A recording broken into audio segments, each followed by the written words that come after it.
በድብቅ እየሄድሽ ታያታለሽ።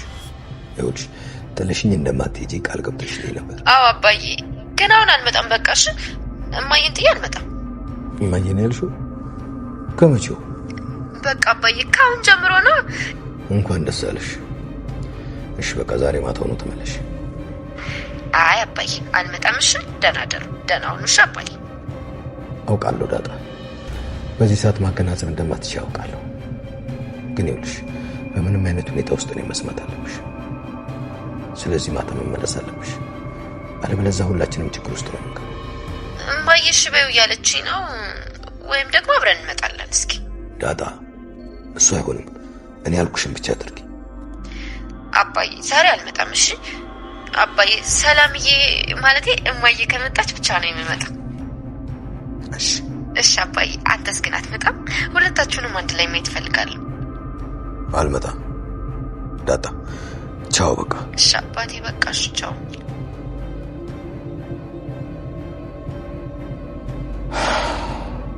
ሰላም የዳጣና ልትወስጃለሽ እያሰብኩ ነው። ሰላም የዳጣ ናት? ማን ያውቃል? ቆይ አንቲ እናቷ ብትሆን ምን ይሰማሻል? አባዬን ነገር ያረገው ምናታል? ያረገውስ? ይሄ እውነት ቢሆን ምድራችን ላይ ከተፈጸሙ ክደቶች ሁሉ አንደኛው ክደት እማዬ ላይ ተፈጽሟል ማለት ነው። ቆይ ያንቺ ምላሽ ምንድነው? አባዬ ይሄን ቢያደርግ ምን ትያለሽ? ቤት ውስጥ ሰራተኛ ብሎ ሁለተኛ ሚስት አስቀምጦ ልጅ ወልዶ ይሄን ያክል ጊዜ አባዬ ብዬም አልጠራውም። ምን?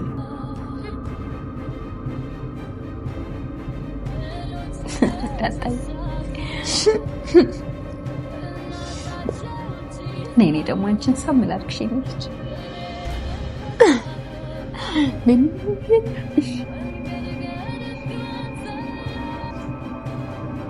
ክፈቹ ፈታ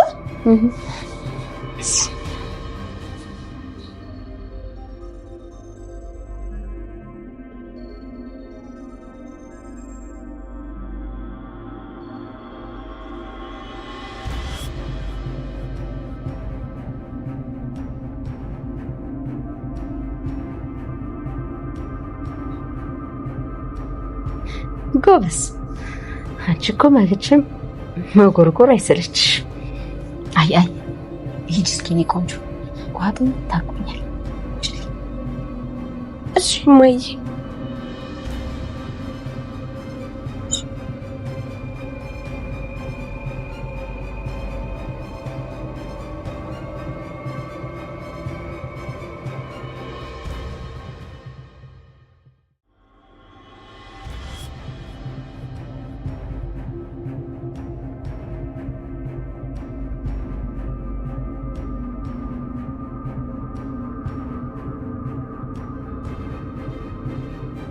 የዳጣ ደስታ የሚያስደስታችሁ ብቻ ዛሬ ቪዲዮን ላይክ ያደረጋችሁት ጀምሩት። ምክንያቱም ከስንት ጊዜ በኋላ ትክክለኛ እናቷን አግኝታ ተቃቅፈው አንድ ላይ ደስታቸውን ሲገልጹ ነበረ። በዛው ልክ ግን ከጀርባቸው በጣም ትልቅ አደጋ እየመጣ ነው። በዚያው አጋጣሚ ስለ ዩቲዩብ ማናጂንግ እና ዩቲዩብ ጀምራችሁ እስካሁን ድረስ ሞኔታይዝ ያልሆናችሁ ሰዎች ካላችሁ ከስር በማስቀምጥላችሁ ቁጥር ቴሌግራም ላይ ሃይበሉኝ፣ አብረን ሰርተን እናንተም ተከፋይ መሆን ትችላላችሁ።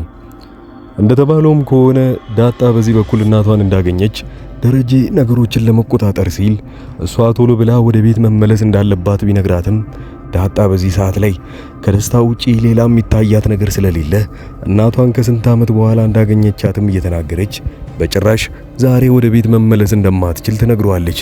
ደረጀ ከአንድም ሁለቴም ደጋግሞ እየነገራት ነው።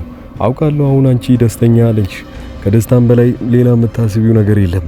ነገር ግን ዛሬ እኛ ቤት መተሽ ማታድሪ ከሆነ ማርታ በደንብ እየጠረጠረች እንድትመጣ ነው የምታደርጊያት። እባክሽን ወደ ቤት መመለስ ይኖርብሻል ይላታል። ዳጣ ግን በራሷ በኩል ትልቅ ደስታ ውስጥ ስለነበረች ምናልባት እማዬ ወይንም ሰላም እሺ ካለችኝ አብሬያት እመጣለሁኝ እንጂ ዛሬ በዛሬው እናቴን አግኝቻት በጭራሽ እዛ ቤት ውስጥ መጥቼ ማደር አልችልም እያለች ነው። ማርታ በዚህ በኩል እንዴት ዳጣ ሲያማት እኔ እያለሁኝ ሌላ የሩቅ ሰው ጋር ትሄዳለች ብላ በጣም ቅር ብሏታል ማርታ። ታዲያ ይሄ ሁሉ ነገር እንግዲህ ጥርጣሬ ውስጥ በገባ ሰዓት ላይ ሌላው አቢጌልም ደግሞ አንድ ማወቅ የምትፈልገው ነገር አለ። ሰላም እናቷ ደረጀ ማን እንደሆነ ከነገራት በኋላ ዳጣ ቤት ውስጥ ነው እየዋለች ያለችው። ነገሩ እኔ እንደጠረጠርኩት ከሆነ ይሄ ነገር ጭራሽ ልክ አይደለም ብላ ናታንን እያፋጠጠችው ነው። ናታን 3-4 ቀን ሆኖታል። በጣም ተክዟል። እየመጣ ያለውን ጥፋትና ነገሮች ሚስጥር የሚወጣበትን መንገድ በደንብ አድርጎ እየፈራው ነው። ያም የሆነበት ምክንያት ደረጀ ቀድሞ ለማርታ ሳይናገር እየመጣበት ያለው ማዕበል ከባድ እንደሆነ ቀድሞ ስለተረዳው አሁን ተክዟል። በዚህ በኩል አቢጊያል እውነቱን ንገረኝ፣ የዳጣ እናት ማነች እያለች እያፋጠጠችው ነው።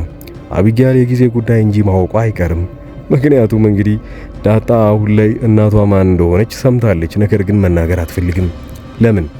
እንደተባለው አቢጊያል የጠረጠረችው ሰላምን ስለነበረ ምናልባት ሰላም ከሆነች ለካ እሷም እዚህ ቤት ውስጥ ደረጀ እንዲሳሳት አድርጓለች። እንዴት? እኔ ከሩቅ ቢሆን ኖሮ ችግር የለብኝም፣ ግን ሰላም ከሆነች ሁለቱ አንድ ላይ ሆነው እዚህ ቤት ውስጥ ለካ ለማዬ ጉድ ነው የሰሯት። እነሷ እዚህ ቤት ውስጥ እያለች ዳጣ የተወለደችውን ከሰላምና ከደረጀ መሆኑ ያው የክህደት ነገሩ በጣም ከባድ ነው ብላ ስለምታስብ አቢጊያል ከዚህ በኋላ የቀሩትን ነገሮች ልታበላሽ ትችላለች። እንደ ድሮ ባህሪዋ ተቀይሯል ብላችሁ ምንም አይነት ጥፋት አታጠፋም ብላችሁ እንዳታስቡ። በአሁኑ እንደዚሁ ልትናገር ስለምትችል ነው። ሌላው ማርታ እንግዲህ መጠርጠር ከጀመረች ብዙ ጊዜ እንደሆነ ታውቃላችሁ። ያኔ ዳጣ በሌሊት የወጣች ጊዜ ስልኳን እዛው ጥላ እንደወጣች ታውቃላችሁ። ታዲያ ያንን ጊዜ ስልኳን ከጣለች በኋላ የራሷ ስልክ የነበረው ዊሃ ጋር ነበረ። ዊሃ አንዴ ጌም ስትጮትበት፣ አንዴ እንደዛ ስታረግ እንደፈለገች ስትሆን ማርታ ልብ እያለቻት ትመጣለች። ስልኩ ምንም ነገር መነካካት እንደሌለባቸው ቢያውቁም ማርታ ግን የሆነ ሰዓት ላይ ምናልባት ፓተርኑን ካወቀችው ብላ ዊሃን ስትጠይቃት ዊሃ አዎ ፓተርኑን አውቀዋለሁ ብላ ከፍታ ትሰጣታለች። ማርታ አሁን ላይ የተደበቀ ሚስጥር ካለ ለማወቅ ዝግጁ ሆነች። ወዲያውኑ ዊሃን ወደ ሌላኛው ክፍል እንድትገባ ታረጋትና ስልኩን ከፍታ ወደምታይበት ነገሮችና የምትጠረጥራቸው ፋይሎችን መክፈት ስትጀምር አፏን እያያዘች ትመጣለች። እንደው እዛ ውስጥ የተደበቀ ሚስጥር የሆኑ ወይንስ የተደወሉ ስልኮችን እያየች ነበረ። እንደዛ ከሆነ አብዛኛው ጊዜ ስትደዋወል የነበረው ከደረጀ ጋር ስለነበረ ጥርጣሬዋን ከፍ እያደረገው ይመጣል። ቀጣይ ክፍሎች ውስጥ ምን የጠረጠረችው ነገር ልታገኝ ትችላለች? እዛ ውስጥ እናቷን ፍለጋ የሚያሳይ ምንም አይነት መረጃ እንኳን ባታገኝም ከደረጀ ጋር ብዙ የተደበቁ ሚስጥሮችን ልታገኝ ትችላለች። ለምሳሌ ፎቶዎችን፣ በልጅነቷ የነበረችበትን ቦታ፣ የምትፈልጋቸው የምትናፍቃቸው ሰዎች ካሉ እያንዳንዳቸውን ታገኛለች። ያ ደግሞ የተደበቀውን ሚስጥር ወደሚመራት ቦታ ነው ማርታን የሚወስዳት። ከዛም በኋላ ደረጀን ሙሉ ለሙሉ ጥርጣሬዋና ታርጌቷ ወይንም አቅጣጫዋ እንዳለ ደረጀ ላይ ይሆናል። ከዚህ በፊት የጠረጠሩትን እንዳለ ሙሉ ለሙሉ ቢያቆም ግን ወዲያውኑ እውነት ሊያደርግላቸው የሚችለው ጥርጣሬያቸውን የሐኪም መድኃኒትና የሐኪም ቤት ማስረጃ ነበረ። እሱም ቢሆን ወዲያውኑ በውሸት ሐሰተኛ ምስክር ወረቀቶች እየተሰራ እነሱ እምነታቸውን ወይንም ጥርጣሬያቸው የነበረውን እንዳለ ሙሉ ለሙሉ ማራገፍ ችለው ነበረ። ታዲያ አቢጊያልም ቢሆን አሁን እየጠረጠረች ያለችውን ነገር ብታዩም እንኳን ሙሉ ለሙሉ ጥርጣሬዋን ሊያፈርስባት የሚችለው የሐኪም ቤት ማስረጃ ነበረ። እሱንም አስፈትሸን እንዳልሆነ አረጋግጫለሁ። ለምንድነው ነገሮች በዚህ ልክ ውስብስብ የሆኑት ብላ አቢጊያል ብዙ ጊዜ ስትከራከር ነበረ። አቢጊያል ምንም እንኳን እዚህ ነገር ውስጥ እጇ ባይኖሩም ግን እየጠረጠረች የመጣችውንና ልታጋለጥ የፈለገችውን ሰው በደንብ አርገዳ ታውቃለች። ሰላሞና ከተገኘች ትክክለኛ እናትየው አቢጊያል ምንም ነገር ትዕግስት አይኖራትም። ከዛ በኋላ የምታውቀውን ሚስጥር እያንዳንዱን ነገር ለማርታ የምትናገር ይሆናል። ሌላኛው የሚያስፈራው ነገር ደግሞ እንደተባለውም ዳጣ ተመልሳ ወደዛ ቤት ካልገባችና እዛው ሰላም ጋር የምታድር ከሆነ ማርታ አሁንም ቢሆን እንዴት በዚህ ልክ እኔን ትሸሸኛለች ብላ በደንብ ዳጣ ላይ ክፋት ትሰነዝራለች። ያ ማለት ልታኮርፋት ማለት ነው። ስትደውልላት መደወል እንደማትችል ታውቀዋለች። ስልኳ እነሱ እጅ ላይ ስለሆነ ወደ ሰላም ደውላ እዛ ቦታ ላይ ለምን እንዳደረችና ብዙ ነገሮችን ስለምትጠይቃት ማርታ በዚህ ሁኔታ ላይ ጥያቄዋን ብትጠይቃት ሰላም ልትርበተበትና አዲስ የተፈጠረውን ነገር ታውቃለች። አሁን ሰላምና ዳጣ አንድ ላይ በመሆናቸው ጊዜ ያጠራቸው እስኪመስል ድረስ ከየትኛው መጀመር እንዳለባቸውና አሁን ምን ማድረግ እንደሚፈልጉ ግራ ገብቷቸዋል። ዳጣና ሰላም ብዙ ማድረግ የሚፈልጉት ነገር አለ። ለምሳሌ እንደ እናትና ልጅ ሆነው አብሮ ሱፐርማርኬት መሄድ፣ ዳጣ እንድትቆጣና ምናልባት ያጠፋችው ጥፋት ካለ እናቷን እንድትጠራት፣ እናቷን ብዙ ቦታ እንደሚያስፈልጋት እያወቀች እንዴት ይሄን ሁሉ ነገር አንድ ላይ ማድረግ እየፈለጉ ሰላም በዚህ ሁኔታ ላይ ለቃት ዳጣን ወደ ድሮ ቤቷ እንድትመለስ የምታደርግ ይመስላችኋል? በጭራሽ።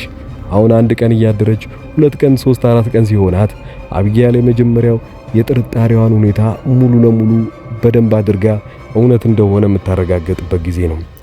ወደዛ ቤት ዳጣ ተመልሳ ከመጣች ግን ብልጦና ነገሮች እንዳለ የሚቀዘቅዙና ጥርጣሬያቸው እንዳለ እየወረደ የሚመጣ ይሆናል። ምን ይፈጠራል? ማርታ ይሄን ሁሉ ሚስጥር ካወቀች በኋላ የመጀመሪያው ነገር ዳጣም ሆነ ሰላም አንድ ላይ ሆነው ከዚህ በኋላ ሚስጥሩን ለመደበቅ ይሞክራሉ እንጂ ማርታ እንድታውቅ የሚያደርጉም አይሆንም። ደረጀ በዚህ በኩል የመጨረሻ ቅሌቱን ከዚህ በኋላ በምን መልኩ ለማርታ መናገር እንዳለበት እየተዘጋጀ ነው። እዛው ቢሮ ውስጥ ሆኖ ሲያወራ እንደሰማችሁት ከሆነ አሁን ዳጣን ከእናቷ ጋር አገናኝቻታለሁ፣ ሁሉም ነገር በእኔ በኩል አልቋል። እንዴት ነው ይህን ቅሌቴን ለማርታ የምናገረው?